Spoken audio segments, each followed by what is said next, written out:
Alright, hello everyone, welcome to today's video, and today we will be going over everything you need to know about 2.3, as well as taking a look at the new characters that Paimon has drip marketed for us. My name is X Program, and let's get right into it. And here are the new characters that miHoYo has teased. Shunhee and Yunjin, both of them look amazing. They look really cool, very well designed.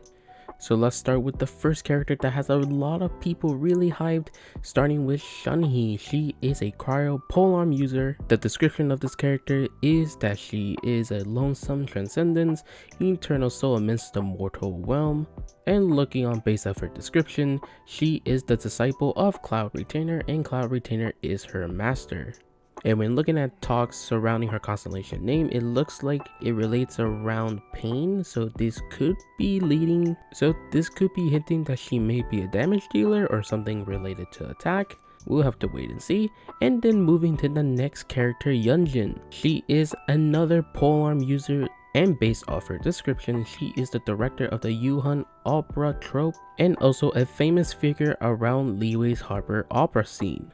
Now I'm very curious on the role that she will probably play, because now we are starting to get a lot of Geo users. It's very interesting on what role she will have as a character, as well as Shunhee. Again, both of these characters look really amazing and bring a lot of hype to the game. And then moving on to everything that you need to know about 2.3, let's start with the obvious.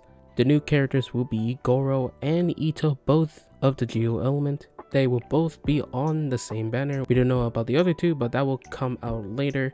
But the first two banners will be consisted of Albedo and Eula being run at the same time. Now how this works is basically how it works before, where this will have the same pity system where it will still carry over to future banners.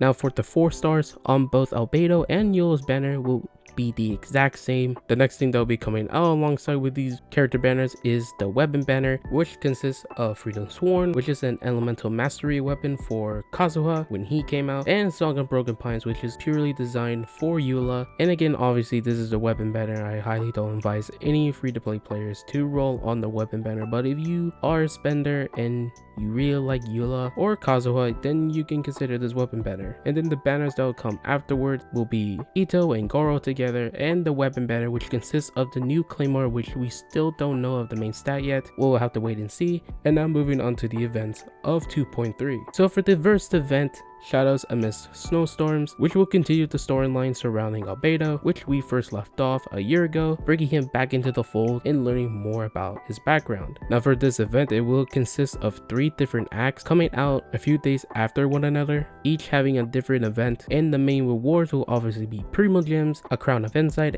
and the new 4-star event weapon called Cinnabar Spindle. It's a one-handed sword, and the main stat of it is defense, with the passive basically increasing your elemental skill damage. Now the thing about this weapon is that this is basically only meant for Albedo, which kind of sucks considering last year's weapon is the Festering Desire, and that weapon can be used on multiple different characters. Whereas here is only purely meant for one character, and it's Albedo, and if you're not rolling for Albedo, then this weapon's kind of useless. Also in this event, you will be able to get refinement materials to bring it up to refinement 5, as well as some XP books, talent books, weapon ascension materials, Mora, Mystic Ore, and as well as some snowmen cosmetics, where now in the game we'll be able to actually build some snowmen to fit into the theme of the holiday season. And that is all for the first event. Moving on to the next event called the Warrior Dog, where it looks like we will have to hide from these so-called ninja dogs to help capture some animals with some on-field objects to help distract them.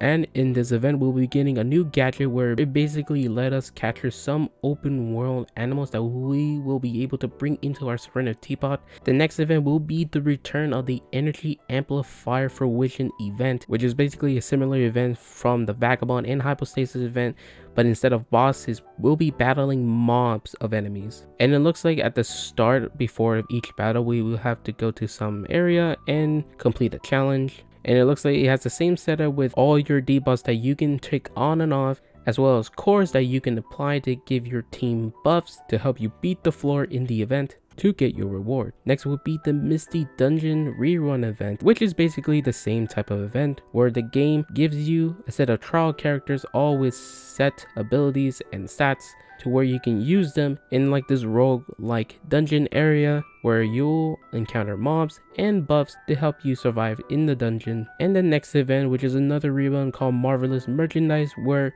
for a few days every time you log on you'll be able to meet this guy called Liban, where if you talk to him, if you give him a set of resources, he'll give you a box, and each box gives you a set of rewards. And the next thing is that now you'll be able to place Paimon in your Serenity Pot as a talkable NPC.